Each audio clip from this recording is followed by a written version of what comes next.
참 좋으신 주님, 은혜로우신 하나님, 오늘도 삼위일교회에 속한 주의 자녀들이 주의 이름을 기억하여 이렇게 기도회로 주님께 나옵니다.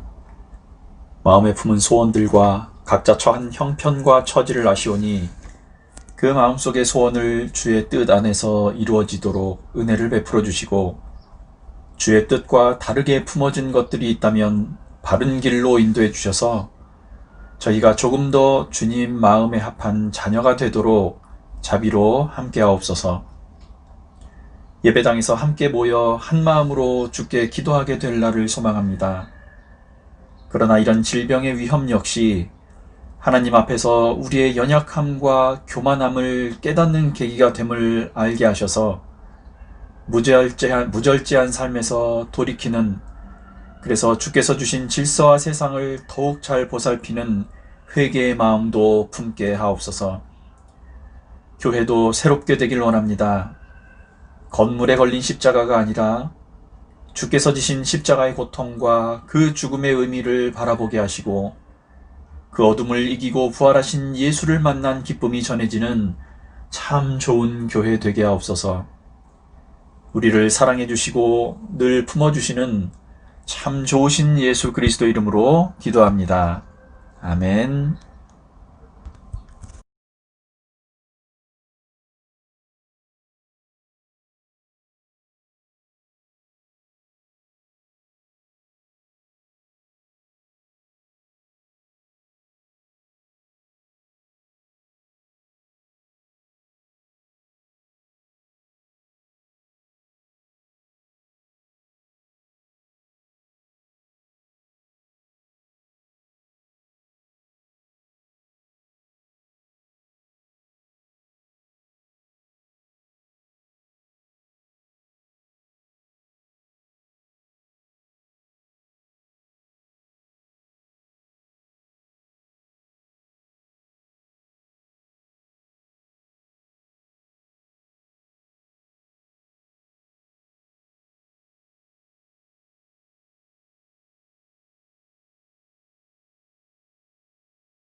오늘은 여호수아를 마무리하는 두 번째 시간입니다.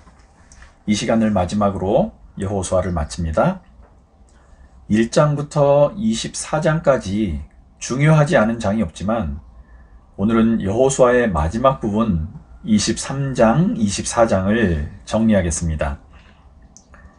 임종을 앞둔 여호수아가 죽기에 앞서 이스라엘의 지도자들을 불러놓고 고별사를 하는 장면이지요.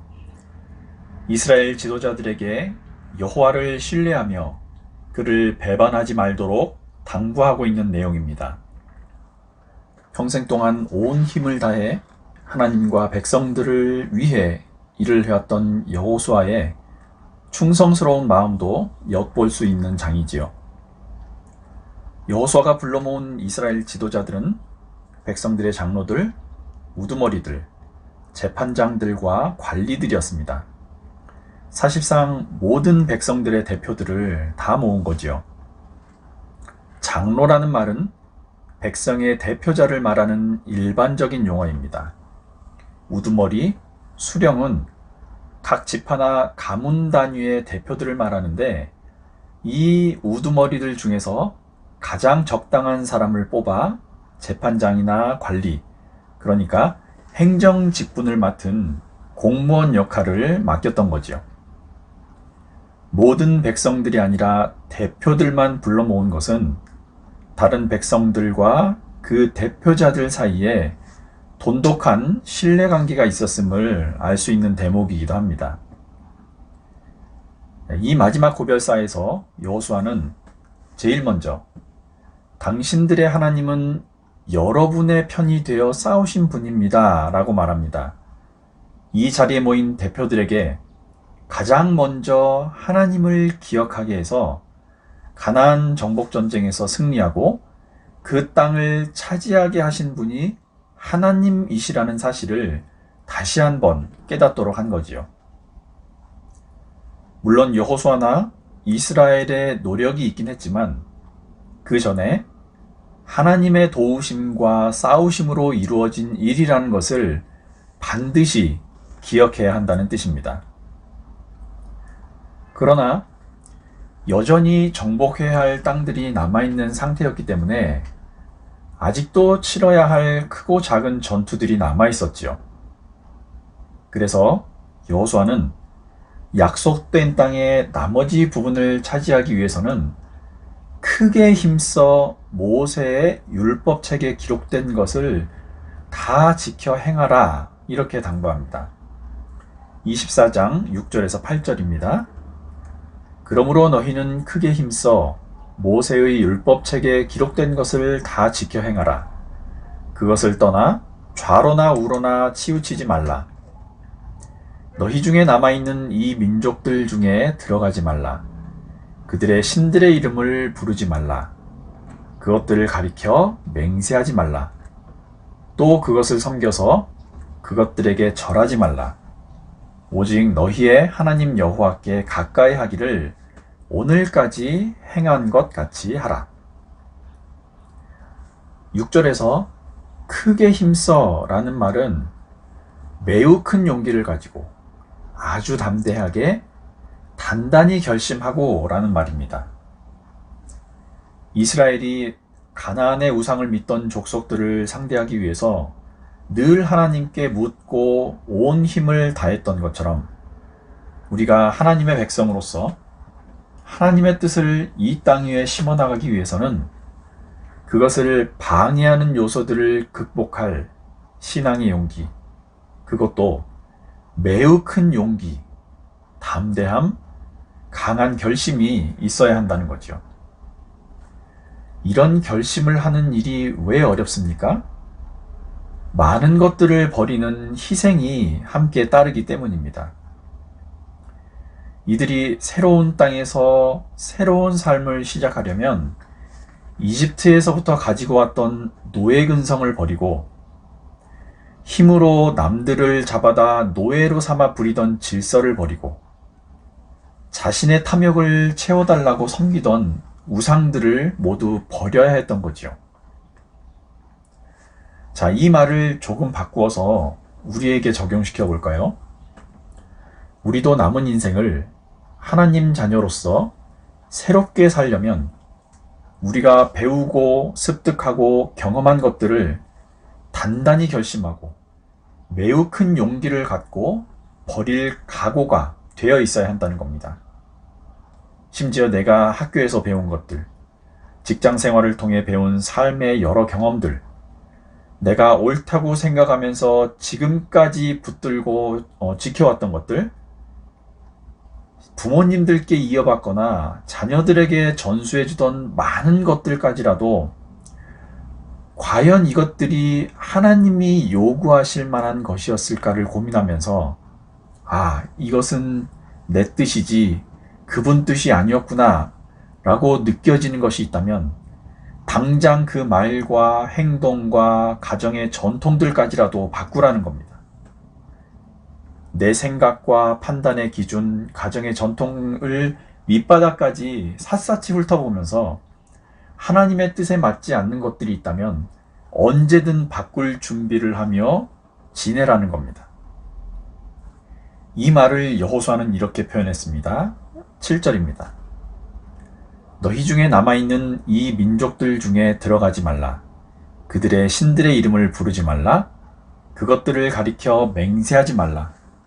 또 그것을 섬겨서 그것들에게 절하지 말라. 8절도 다시 보겠습니다. 오직 너희의 하나님 여호와께 가까이 하기를 오늘까지 행한 것 같이 하라. 여기에서 가까이 하기를 가까이 하다라는 말의 히브리어 다바크는요, 서로 달라붙어 있다는 말입니다. 공동 번역에는 충성을 바치십시오 라고 번역되어 있고 영어 성경에는 굳게 붙잡고 있으라고 표현되어 있습니다. 하나님께 완전히 달라붙어 그분을 굳게 붙잡고 있을 때 하나님께서는 이스라엘을 위해 싸우시고, 이스라엘은 수가 많고 억센 민족, 강대한 나라들을 쫓아낼 수가 있었던 거지요. 10절에는 한 사람이 1000명을 쫓았다고 증언합니다. 여호수아는 11절에서 다시 한번 이스라엘에게 이렇게 당부합니다. 그러므로 스스로 조심하여 너희의 하나님 여호와를 사랑하라.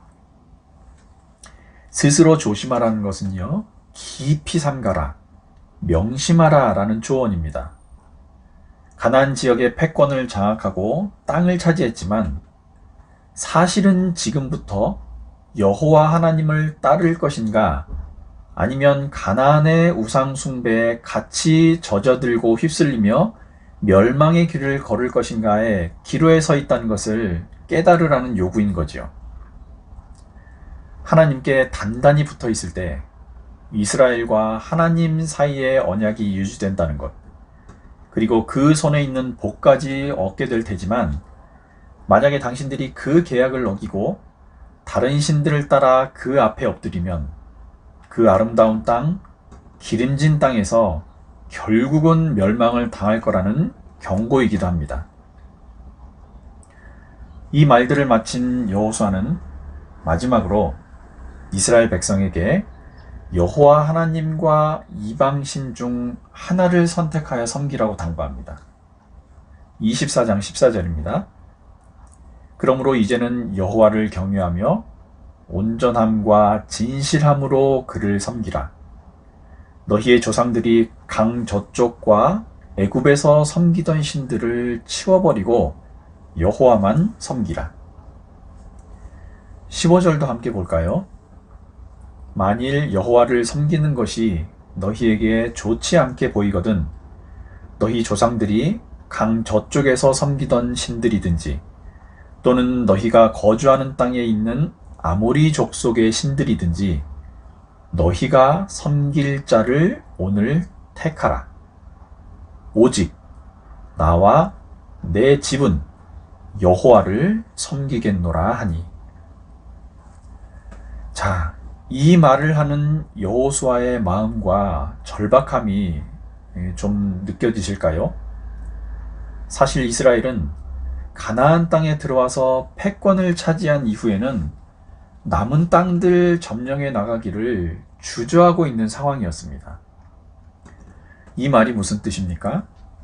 단순하게는 하나님의 명령을 온전히 수행하고 있지 않았다는 말입니다.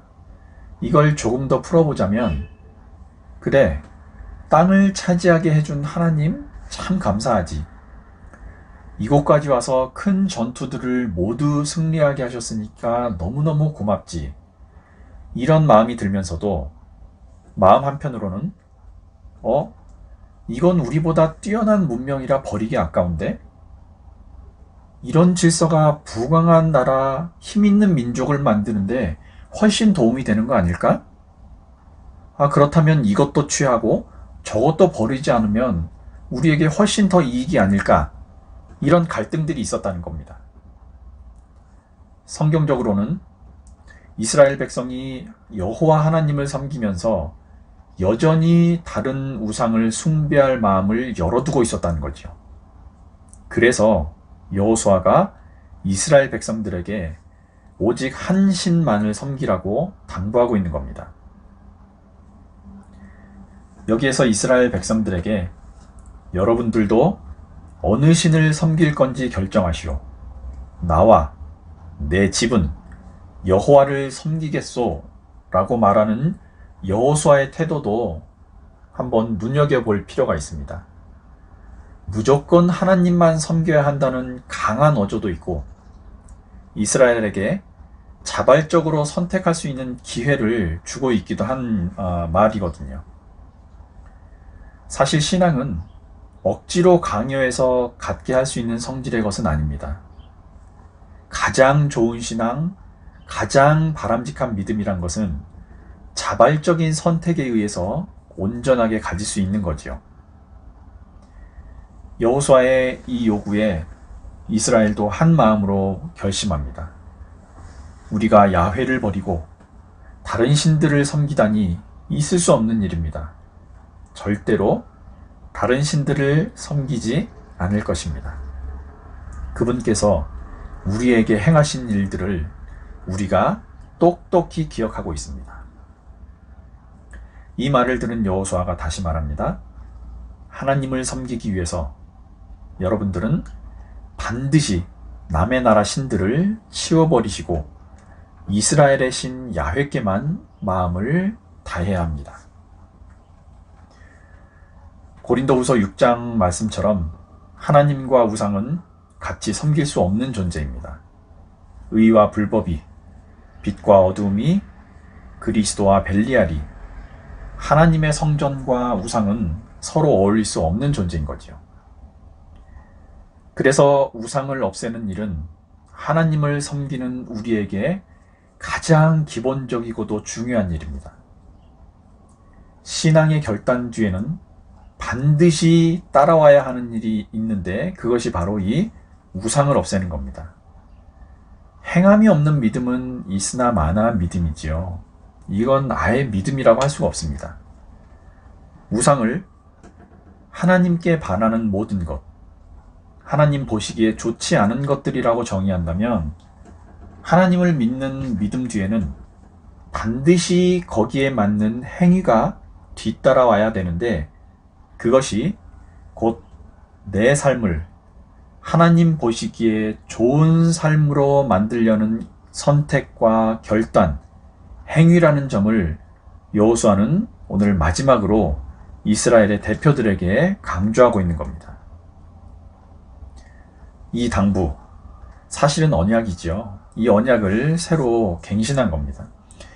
백성들과 하나님 사이에 세웠던 모세의 언약을 다시 일깨워서 갱신한 후에 여호수아는 마침내 그 파란만장한 삶을 마감하고 110세의 나이에 그의 열조들 곁으로 돌아갑니다. 그리고 성경에는 그의 사후에 하나님께서 여호수아를 통해 하셨던 모든 일들을 아는 사람들이 살아있는 동안 이스라엘은 여호와를 섬겼다라고 증언하고 있습니다. 참으로 안타깝지만 이들이 살아있는 동안이라는 표현은 다시 하나님을 무시하고 우상을 섬겼다는 말이겠지요. 여호수아서의 마지막은 아론의 아들 엘르아살의 죽음이 기록되어 있습니다. 사실상 하나님을 잘 모르는 새로운 세대가 나타났다는 암시인 거지요. 잘 아시다시피 이후 이스라엘의 역사는 어지럽고 답답했던 사사시대로 들어가게 됩니다. 자, 이제 오늘로 여호수아서를 모두 마칩니다. 다음 주부터는 사사기 여행을 함께 해보시지요. 사사의 영어 표현은 저지입니다. 재판관이죠. 재판하는 역할을 맡았지만 점점 그 역할과 범위가 확장되어서 정치나 군사 지도자의 일까지 맡았던 사람을 말합니다. 혼란스러운 시대의 구원자를 뜻하기도 하지요. 이 이스라엘의 사사는 모두 12명이 있었는데 다음 주부터 이 12명을 한 사람씩 살펴보겠습니다. 이번 주 기도 제목을 함께 나눕니다. 지난주 주보에도 안내를 드렸던 기도 제목들입니다. 세 가지 기도 제목으로 함께 3, 4분 정도 기도하시고 각자 품으신 기도 후에 오늘 기도회를 마치겠습니다. 기도 제목입니다. 첫째, 해외 유학이나 귀국하는 자녀들 안전을 위해 기도해 주시기 바랍니다. 이미 안전하게 잘 귀국한 자녀도 있지요. 우리 교회 학생들과 청년들의 건강 그리고 앞날을 위해서 기도해 주시기 바랍니다. 두 번째, 질병과 싸우고 있는 모든 분들을 위해 기도해 주시기 바랍니다. 거리두기가 완화되긴 했지만 이것이 안전하다는 표시는 아니기 때문에 의료진이나 관계자들 그리고 사업에 어려움을 겪는 분들을 위해 그리고 답답함과 불안함을 느끼고 있을 모든 성도분들을 위해서도 기도해 주시기 바랍니다. 세 번째, 새로 선출된 정치인들이 하나님 앞에 바로 서는 의로운 정치를 하도록 기도해 주시기 바랍니다. 여호수아의 당부처럼 우상, 하나님을 무시하는 그 정의와 공의를 모른 채 하는 정치인들은 공동체 전체를 위험에 빠뜨리기 마련입니다. 하나님을 두려워하는 의로운 정치인들이 되도록 기도해 주시기 바랍니다. 이 세 가지 기도 제목 놓고 기도하신 후에 각자 개인 기도 마치시고 오늘 기도회를 마무리하겠습니다.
우리에게